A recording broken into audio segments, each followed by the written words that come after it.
Hi, everyone. I'm Anne Frost. I'm the host of the I Thought I Knew How podcast about knitting and life in all sorts. And I have had some finished items lately that I've been getting a lot of questions on, especially as we're leading into the Mackin for the MRI knit along that I am hosting along with Jana Knits of Purl Together. You can find her here on YouTube as Purl Together. Because I made some changes to some of the patterns as I worked it. We're knitters. That's one of the reasons why we knit our own things, so that we can alter them according to how we like them. So, but people have been asking me about some of those alterations, so I thought I'd just jump on real quick and do a video for you where I explained it instead of trying to type it all out. So I have done 3 altered patterns. I've done a 2-color version of the hat. I have done some modifications to the fingerless gloves, and I've also altered the cowl pattern a bit. So I'll go through those one by one and break it down for you. Now, if you would like to join us for the knit along, it's starting January 1st, 2020. You will need to get information about it from the Purl Together Ravelry group. There's a thread there called Mackin for the MRI, and it has all the information there. You can also jump over on my Ravelry group under I Thought I Knew How podcast and follow us on Facebook, and we're putting information out anywhere we are on social media, so just look for us there. But the first thing that you need to do as you are deciding, or as you're joining us, is decide on what pattern you would like to knit. So if you hop over to mrimackers.com, you can go to the shop under patterns, and you can see all the different patterns that have been designed by Harriet Middleton as a fundraiser to try and raise funds for the Shetland MRI Scanner Appeal, which is a fundraiser that is being done to raise $2 million or 1.65 million pounds to purchase an MRI scanner for Shetland, where currently patients have to travel by ferry 12 to 16 hours each way in order to get their MRI scans. And you can imagine what a headache that can be for people who are sick and worried and just trying to live their lives, basically. So if you would like to join us, we're going to have prizes and support along the way. So all of that said, let me tell you about what I did with my different patterns. So first of all of these are knit with Morehouse Farm Merino 2-ply rather than the recommended yarn in the pattern, which is Shetland wool. And the reason why I did that is the Morehouse Merino 2-ply is a loftier yarn. It's merino, so it's soft against the skin.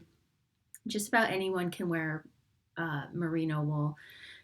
Even if they think that they have a wool allergy, most people can actually wear merino against the skin. So, and it's a woolen spun yarn, so it's a bit loftier, so it traps more air and is more insulating. And I just like the colors that were available for me to pick from.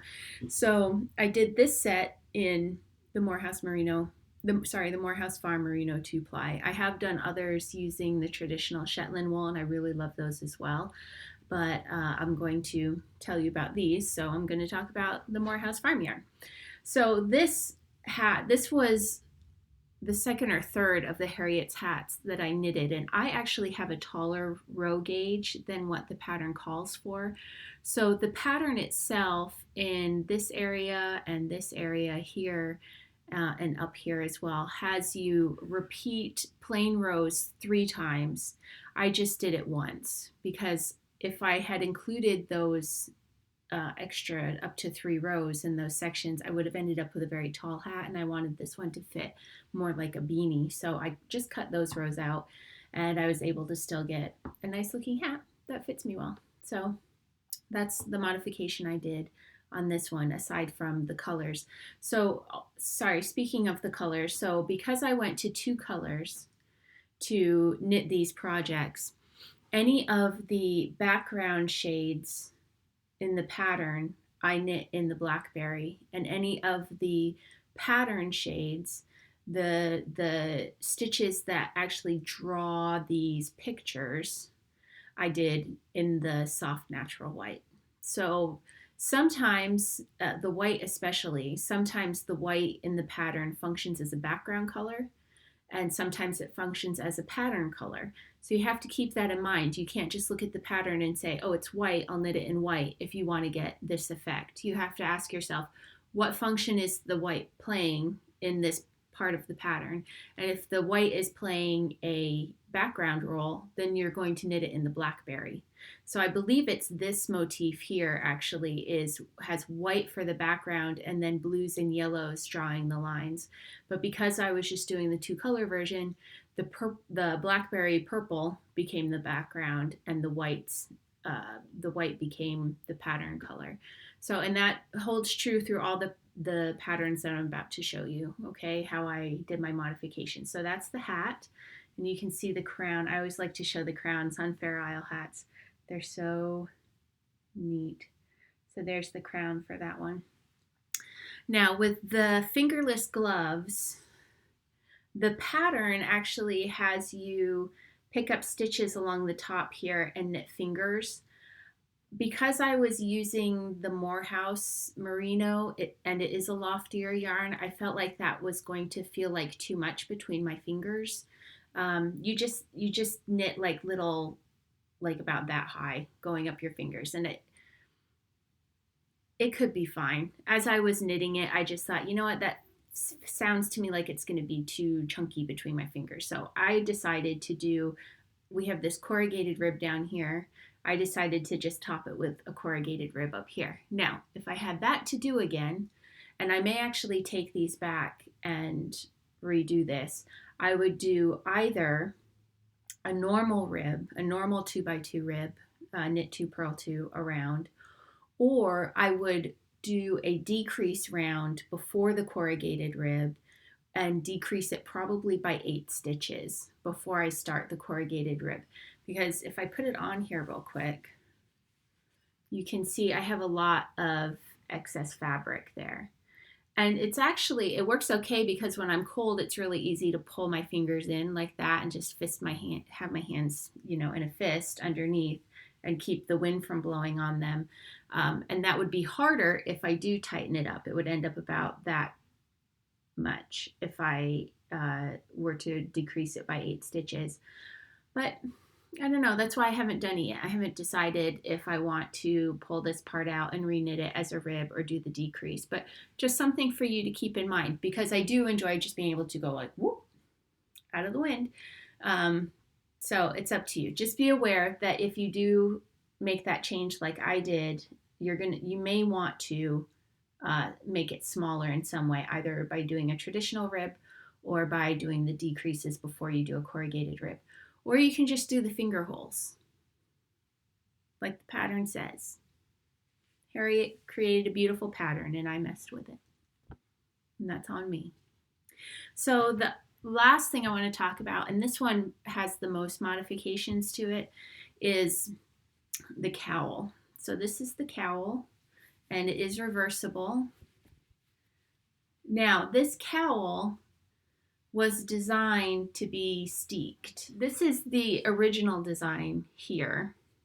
Okay, so you can see it's knit in a tube, and then along where this is an edge now, that is in the pattern, you actually knit 14 stitches that become a space for you to steek.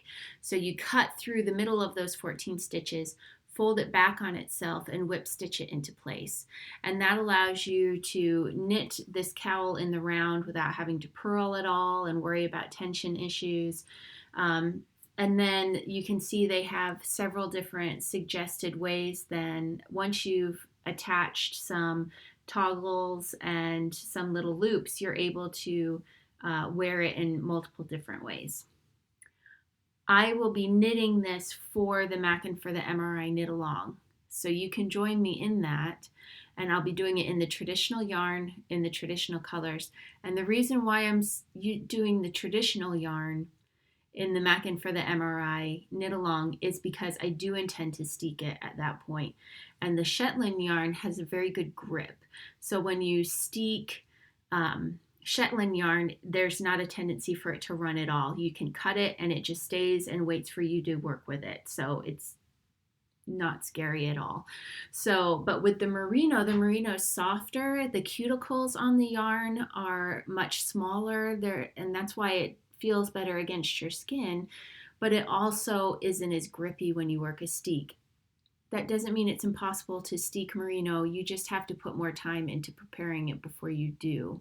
So keep that in mind too if you want to do the traditional pattern in the Morehouse merino. You can.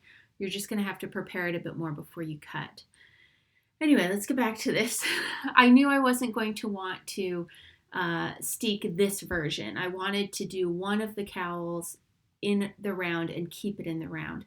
So in order to do that, I had to do several changes. First of all, I cast on 256 stitches instead of the 303. Why is that? Well, in order to be symmetrical for the steeked cowl, you start and end the rotation with this chart. So you have this chart, you have your steek stitches, and then you repeat that chart again and continue with the star and then the other chart. Now, because I'm in the round, I don't want to repeat that chart. I just want it to go right into the star. So I cut out the additional repeat of this chart and the steek stitches. So I ended up needing to cast on 256 stitches. All of the math worked on with all the other charts, so that was fine. So keep that in mind if you want to do that. You can do that. I also cast on using a provisional cast on rather than just casting on and marking the stitches, because for me it's easier than at the end to just do a 3 needle bind off. I can put the provisional stitches back on the needle and hold it together with the working end that I was knitting on and just do a 3 needle bind off. It's really quick. So that was another thing. Again, I used the 2 colors and I ended up with this cowl that I now can wear. I tend to wear it like this when I wear it. Let's see. Like that. So I turn it down a little bit. Not too much though, because I want to be able to show the star pattern. And then I can wear this under like a trench coat or v-neck coat, and it holds it in place for me. And I have like a traditional looking sort of cowl there that I wear. Now, my initial hope for this was that it was going to be long enough that I could twist it and wear it doubled. And it's not long enough for that. So if you decide that you would like to make this and have it be long enough to double up and wear like a big cowl around your neck, and keep in mind this is doubled, right? So it's already really warm. So really think to yourself if you want that much warmth around your neck. But if you do want to make it long enough so that it could double, what I would suggest is the pattern has you do an extra one of these repeats, as we said. And then I would say to go ahead and do an extra repeat of the star pattern and another extra repeat of this in-between pattern. And that should give you plenty of room to be able to wear it doubled, twist it around your neck, and put up over your head. Or if this length doesn't appeal, then you could do the math and take out one repeat of the star pattern and one repeat of the in-between pattern. And that would take it up to, about, let's see, that to there. That would take it to that length. Okay?